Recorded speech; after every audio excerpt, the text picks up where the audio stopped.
Aujourd'hui, je vais vous parler de Jumanji. Mes goûts concourent à tout ce que vous pouvez penser si vous êtes jeune. Jumanji, avant d'être le film de 2017 avec The Rock, c'est un film merveilleux, plein de terreur pour Azélie enfant, sorti en 1995 avec le grand, le merveilleux, le fantastique Robin Williams. Je l'ai vu trop de fois sur VHS quand j'étais enfant, donc j'ai bien conscience de ne pas pouvoir être objective au sujet de ce film. Mais ça tombe bien, parce que c'est pas lui que je vais critiquer, mais le jeu. Ah, au fait, encore avant d'être ce film merveilleux avec Mr. Williams, Jumanji c'était un livre de 29 pages, que je n'ai pas lu. Donc on va faire comme si de rien n'était, mais comme ça vous avez l'info.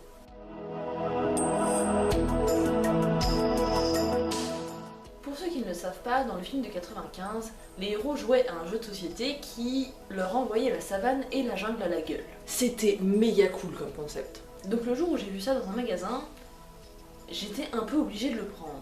Précisons déjà que plusieurs éditions ont été faites. Certaines sont électroniques, d'autres ont un plateau classique en carton, et celle-ci, c'est celle en bois. Et soyons honnêtes, je m'attendais à être un peu déçue. Et je le suis. Mais c'est normal. Ce qui fait que c'est un jeu de ouf dans le film, c'est la magie qui peut envoyer un rhino dans la gueule à chaque lancer de dés.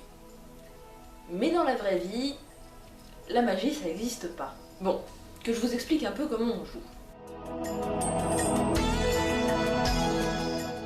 Il y a 3 types de cases. La plus simple, c'est celle où tu es bloqué jusqu'à ce que tu fasses un 5 ou un 8 avec le dé. Jusque là, rien d'incroyable. Ensuite, on a la case rhinocéros, qui donne la possibilité de bouger le rhino devant un des autres joueurs pour l'empêcher d'avancer. Enfin, on a toutes les autres cases, où rien n'est spécifié. Quand on tombe sur une de ces cases, on tire une carte qu'on doit déchiffrer. En gros, c'est une carte catastrophe et le but c'est de l'éviter. Alors on tire nos dés, chacun a le sien, et si tout le monde a le symbole demandé dans le temps imparti, on vire la carte. Sinon, on l'ajoute au tableau des ténèbres. Et si on en ajoute 10 à ce tableau, on a perdu. Pour gagner, il faut arriver au centre et dire Jumanji. Mais voilà le problème que j'ai. C'est un jeu en équipe, puisque le but est que quelqu'un, n'importe qui, arrive au centre pour arrêter les catastrophes, comme dans le film. Mais alors, si tout le monde gagne ou perd ensemble, quel est l'intérêt de pouvoir bloquer les autres joueurs avec le rhinocéros? Ça ne fait que rajouter des risques de perdre. Mais au final, le fait d'être en coop et de n'avoir qu'une mécanique principale de jeu, le lancer de dés, ça limite un peu l'intérêt. Je pense qu'il aurait fallu au moins des énigmes, ou en tout cas plus de mécaniques différentes pour que le jeu fonctionne en coop. Ou bien un jeu avec une partie chacun pour soi, où on peut un peu plus se tirer dans les pattes. Et puis, je trouve que la fin du jeu est assez fade. Dans le film, quand on arrive au centre du plateau, il faut dire Jumanji, ce qui arrête toutes les calamités sorties du jeu. C'est un moment très important, parce qu'à cet instant-là, la ville entière est à feu et à sang. Et finir le jeu annule tout. Mais là, on n'est pas vraiment sous pression. On n'a pas la peur au ventre et des serpents venimeux au talon. Alors la fin, ça donne ça.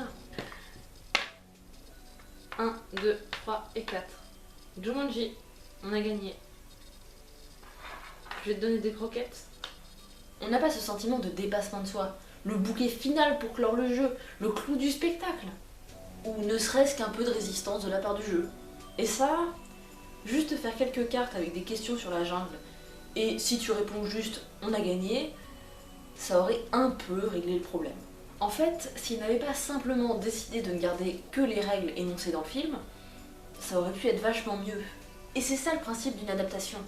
Pour en faire une bonne, il faut détourner certaines choses de la version originale pour les faire coller au code du média visé.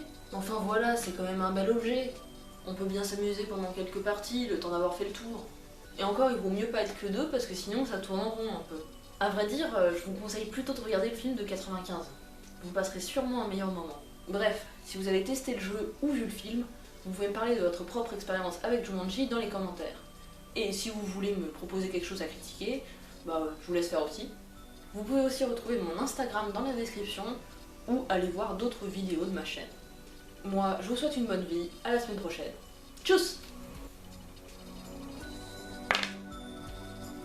1, 2, 3, 4, 5. Jumanji. On a gagné. 2, 3 et 4. Jumanji. C'est trop rigolo. 2, 3 et 4. Jumanji, on a gagné.